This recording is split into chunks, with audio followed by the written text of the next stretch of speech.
Olá para você que acompanha a programação da TV Câmara, também da Rádio Câmara. Estamos começando mais uma entrevista e hoje recebendo aqui no estúdio da TV Câmara o nosso colega de trabalho, o jornalista Nelson Gonçalves, hoje como Nelson Itaberá aqui, porque ele também, além de jornalista, é cantor e escritor e vai falar um pouquinho hoje sobre um livro que ele lançou. Nelson, seja bem-vindo aqui, está acostumado aqui, mas vamos fazer o de praxe, né? Seja bem-vindo aqui no estúdio da TV Câmara. Obrigado, tentar fazer o exercício inverso. O Nelson vai falar hoje um pouquinho sobre o livro Literatura Cantada, que é um projeto que ele desenvolveu aí no último ano, né, durante os últimos meses, e agora esse projeto está pronto, juntamente com um show que ele vai apresentar aqui no Centro-Oeste Paulista, mas hoje a gente vai falar especificamente sobre esse livro, porque é um livro bastante peculiar, né? O que é o Literatura Cantada na sua visão, Nelson? Eu parti da relação do meu experimento como autodidata, da música com os textos. E aí eu fui pesquisar, porque eu queria tentar discutir, à medida que você vai fazendo composições, por ser autodidata, o jornalista vai instigando a tentar compreender o que está acontecendo. Qual é o desafio na literatura cantada inicial? Vou dividir em 3 eixos aqui. Primeiro é fazer a associação entre sílabas e notas musicais. Aí eu encontrei uma série de autores e quis transferir isso para as outras pessoas na primeira parte do livro. Por exemplo, o semiotista José Roberto do Carmo Júnior, orientado pelo Luiz Tati, tem uma boa tese de doutorado sobre isso. Atrás de cada sílaba tem uma nota musical. E ele, na tese dele, codificou essas relações todas, ele chama de prosódia musical, e ele defende, na tese de doutorado dele, que, portanto, a melodia não são sons aleatórios, ele usa um exercício muito simples. Pegue uma criança, coloque na frente de um piano. Ela não sabe tocar o instrumento. Ela vai produzir, se você pedir para ela tocar, notas aleatórias que não formam necessariamente uma melodia. E na tese dele ele explica por que acontece isso. Quer dizer, melodia, campos harmônicos, tem uma lógica, uma relação sintática de conteúdo entre si, pensando isso do ponto de vista sonoro. O Literatura Cantada, primeiro, então, ele tenta mergulhar nessa relação sonora que existe atrás das palavras. Se cada sílaba é uma nota musical, obviamente o conjunto de palavras tem uma série de notas lá. Quando você mergulha nesse universo sonoro, você começa a pesquisar essas relações. Compor é também, de certa forma, você tentar entender esses componentes sonoros que estão nas sílabas para você produzir conteúdo. Você usou uma palavra aí no meio da sua, logo no começo, autodidata. Você se considera autodidata no jornalismo, na música ou na literatura? Qual que é o seu autodidatismo aí que você faz essa relação? Na música, porque todo mundo ouviu em casa alguma coisa que eu chamo do balaio musical desde a sua infância. Primeiro, esses estímulos sonoros, que eu também uso no livro depois como referência educacional, eles fazem fundamental diferença na nossa formação do dia a dia. Mas você pode crescer e ao longo de sua vida você não ter tocado nenhum instrumento, você não ter estudado música. O meu caso é esse. Eu não estudei música, portanto eu não tenho domínio de campos harmônicos. Eu sei tocar como todo autodidata, fui experimentando um instrumento. E o meu caso, eu comecei pelo violão, depois fui para o cavaquinho e um pouco de viola, e eu fui aprendendo as relações da formação de acordes, notas musicais, sem o conhecimento dos campos harmônicos. Como eu não sei ler partitura, eu queria compreender o processo inverso. Como era possível o jornalista formado em comunicação social, que estudou semiótica, estudou linguística, que leu razoavelmente gêneros literários diferentes, consegue apropriar esta formação aqui, universitária, enfim, com todas as suas vertentes, para construir músicas, sem conhecer campos harmônicos.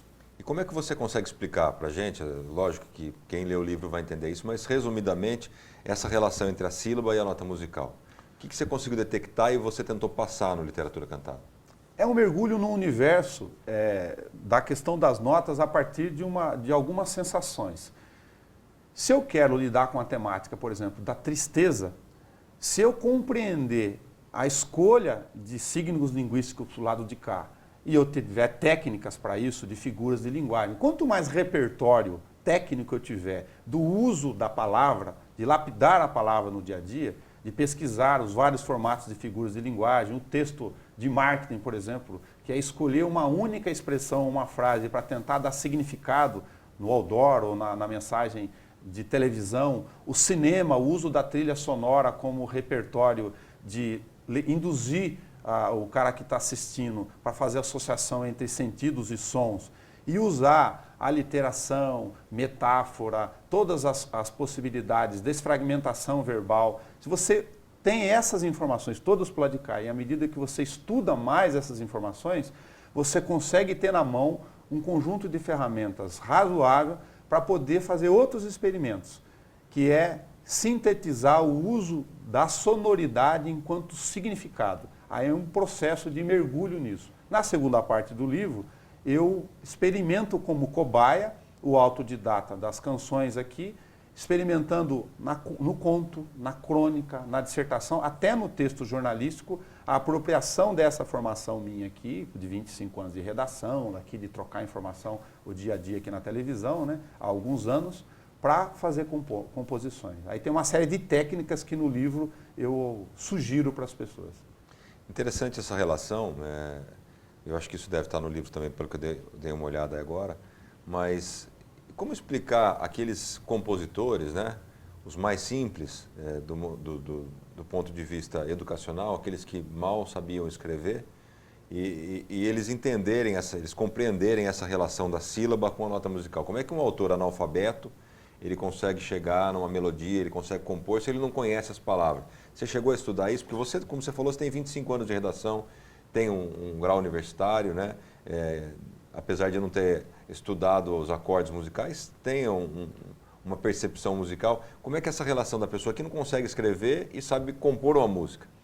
Se você pegar, por exemplo, o chamado analfabeto musical, muitos deles, e de compositores, eles também não eram alfabetizados, eles não eram letrados usando a linguagem no dia a dia, né? Eu também me fiz essa pergunta como jornalista e quis lançar para o livro. Aí eu fui fazer entrevistas e fui pesquisar e usando de novo o Roberto do Carmo e também um sociólogo de Rio Preto, o Romildo Santana, que escreveu muito sobre Antônio Cândido e ele, ao estudar Antônio Cândido, ele estudou a base da formação do cancioneiro popular brasileiro e o analfabeto.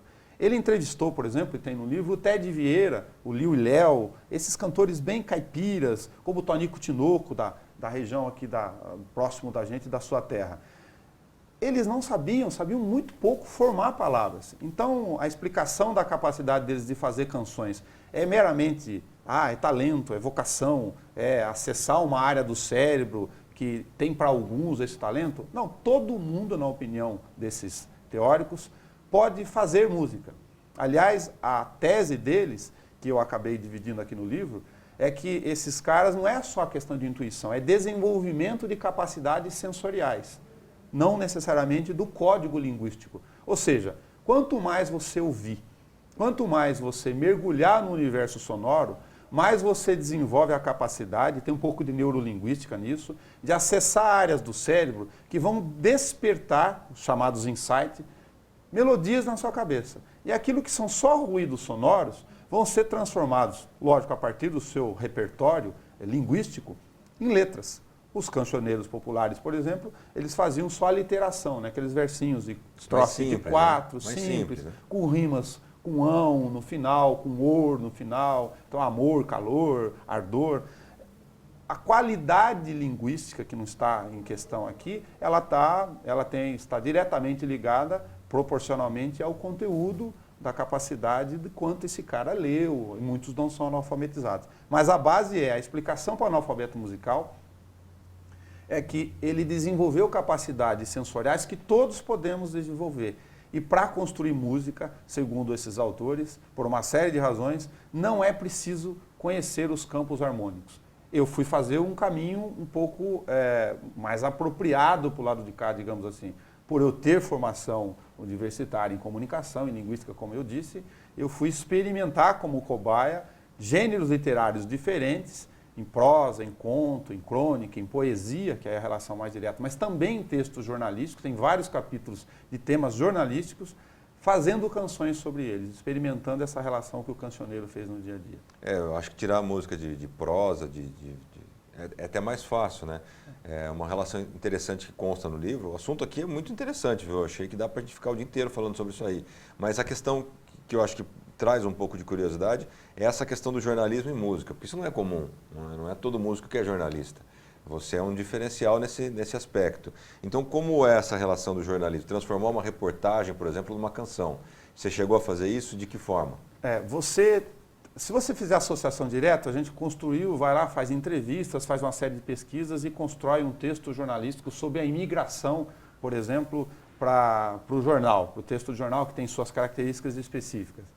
Você tem ali dentro, obviamente, uma série de elementos de informação que podem ser e devem ser sugeridos numa canção que não são próprios e não podem ser aproveitados no texto jornalístico. O texto jornalístico, você vai ter que contar uma história com começo, meio e fim, lá colocando o personagem e contando a história desse personagem, a sua visão de mundo, abre aspas, a fala dos personagens, para dizer alguma coisa sobre aquela temática. Eventualmente, no caso do exemplo que eu dei, com a imigração, com historiadores, como é que se deu o processo de opressão em relação aos refugiados na Europa, por que o movimento europeu, do ponto de vista histórico, antropológico, está fazendo esse movimento de contenção de quem vem dos outros lugares do mundo, é um processo só de limpeza étnica ou não, é uma discussão. O exercício para a música é você pegar essa temática e discutir reflexões, que foi o que eu fiz, em relação a isso. Qual é o ser humano? Qual é o comportamento humano diante dessa ideia de país e de limpeza étnica, no caso nosso, usando como referência o Brasil, que é uma porta aberta para o mundo ao longo do tempo dos processos imigratórios para os italianos, para os japoneses, para os alemães. Nós somos a mãe do mundo aqui ao longo do nosso processo histórico, até porque fomos colonizados, e de que forma o ser humano em si apropria essa ideia do diferente, do outro, da rejeição em relação ao ser que não é da sua terra, o forasteiro.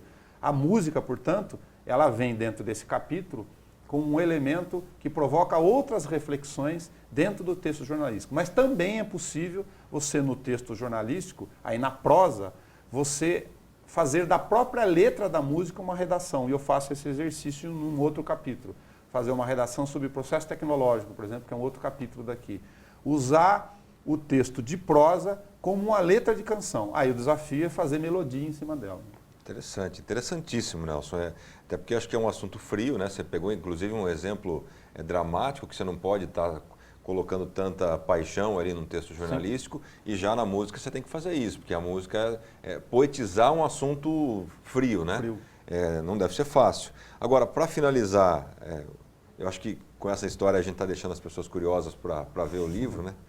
Não vamos falar tudo para ter o suspense aí ainda, mas amarrando tudo isso, né, a identidade cultural brasileira, você tratou disso com relação, qual na sua visão, como é que é a identidade cultural do Brasil, principalmente voltada ao que a gente vive, da exclusão social, da vida social do brasileiro com relação à cultura? Aí eu fui me provocar aqui como jornalista, e o jornalista conversa com a música o tempo inteiro, então para cada capítulo eu fiz multigênero, eu fui apropriando uma canção com essas diferenciações das linguagens diferentes para tentar exercitar que é possível, portanto, você fazer gêneros literários diferentes e melodias fazendo correlações entre si. Mas na parte final do livro, eu defendi um ponto de vista com essas entrevistas, esses autores. E qual é o ponto de vista da questão da identidade cultural brasileira? A nossa história brasileira só é tão sincrética como a gente faz hoje. E ela é tão diversa do ponto de vista da miscigenação, não só por causa de como nós fomos colonizados ou montados, é por causa da característica, da forma de colonização. Um exemplo bastante objetivo. Eu fui pesquisar, você pega Tomé de Souza, 1549, é a primeira leva de gente que veio para cá. Eles vieram com 1.400 pessoas, esse é o processo lá da documentação que o jornalista teve que buscar no livro. E qual é a reflexão que eu faço sobre isso? Nós não temos filhos isso já sedimentado na história, de portugueses, de brasileiros índios aqui. Lembra-se que em 1549 Cabral tinha vindo para cá, portanto, só há 49 anos e descoberto as nossas índias e o povo que estava aqui. Nós não temos na nossa história, na primeira formação, filhos de homens índios com mulheres portuguesas. Vieram 1.400 pessoas no primeiro governador, que é Tomé de Souza, e vieram só 6 mulheres, segundo a história. Ou seja, 1.394 homens portugueses, a maior parte renegados lá, porque foi uma espécie de limpeza étnica, eles precisavam ocupar aqui essa terra que eles descobriram, foram se relacionar com as Índias. O primeiro elemento nosso é a endogenia, então. Portanto, os filhos de índias com esses portugueses é o primeiro, aspas, brasileirinho nato. Eles são os párias. Eles foram, por um processo natural, excluídos e rejeitados pela corte. Como é que eles sobreviveram, esses párias, filhos de portugueses com as índias brasileiras? Eles foram para as pequenas aldeias, que é o que tinha aqui na época. Num recorte histórico, quando a corte se sedimentou e estabeleceu aqui o período do Império, as próximas gerações dos párias, então, já vieram desse, aspas, gueto no sentido de natureza aqui. Dando um pulo histórico, vieram depois o cafuso, e aí ficou mais forte essa formação. Eles também foram rejeitados por causa da relação dos senhores do engenho e tal. E eles também, os filhos de negros com índias, o cafuso, foram para a ponta da periferia. Se você fizer o retrato social brasileiro da rejeição hoje, isso se repete por uma série de razões do ponto de vista socioeconômico.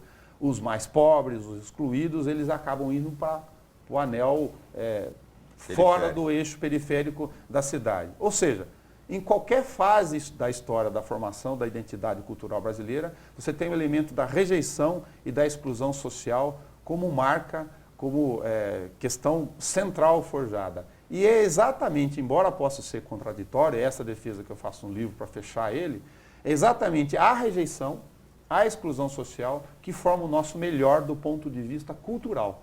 Porque é a mistura muito rica de diferentes das culturas afro, que não precisa gastar tempo aqui, da capacidade de ruídos e de relação com a terra, com o ambiente nata que o índio teve lá na nossa história raiz e depois dos processos migratórios. Porque os processos de ocupação migratórios nossos aqui, que eu também trato no livro, que tem um capítulo sobre imigração, também foram para ocupação, de exploração. E em todos eles tem um elemento, por uma via ou por outra, da rejeição que acabou formando o melhor nosso da mistura na identidade cultural. E essa mistura ela não fica restrita a esse gueto, como Sim. você usou. Ele atinge as outras áreas, as áreas mais nobres da sociedade. Como é que é essa relação da cultura que sai da periferia e consegue atingir o centro da sociedade, né? Atingir como um todo? Um movimento como é que eu vou dizer, de resistência, né? Ao longo da história, depois teve outros fenômenos que relação a isso. Você põe o negro africano, para pegar o recorte que eu usei aqui, o cafuso, dentro da senzala, se relacionando com o índio, com a capacidade de dançar, a formação do samba, da umbigada, de onde veio o samba, que é a nossa boa formação, e os ruídos sonoros, que eu estou falando da formação neurolinguística aqui, da sonoridade.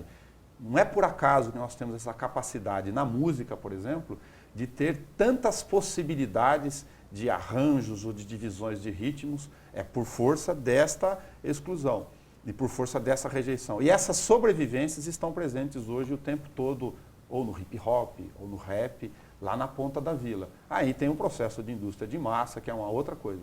Mas a rejeição está sempre presente nessa capacidade de formação da nossa identidade cultural. Muito bom, Nelson.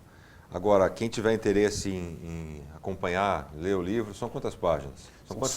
Como é que é a formação dele? 12 capítulos, 14 canções, ele vem com um CD encartado nele para poder fazer essas sugestões de uso da música, conversando com a literatura dentro desse multiformato aqui. São 135 páginas. E está disponível onde esse livro? Nas livrarias aqui locais de Bauru, na Jalovia, no Empório Cultural, em todas as unidades dele. Estou distribuindo ele agora, com lançamento nesta fase.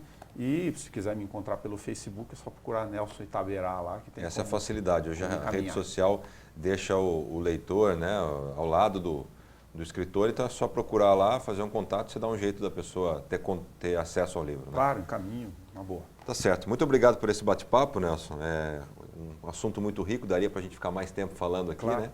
Mas eu acho que serviu para despertar que as pessoas tenham interesse em conhecer a literatura cantada, um projeto que, quanto tempo? Um ano, mais ou menos? Um ano e meio? Um ano e meio entre escrever, produzir as canções, e 2 anos com pesquisa antecipada. Né? Tá certo. Muito obrigado pela sua presença aqui no estúdio da TV Câmara e obrigado a você que acompanhou essa entrevista. Até a próxima.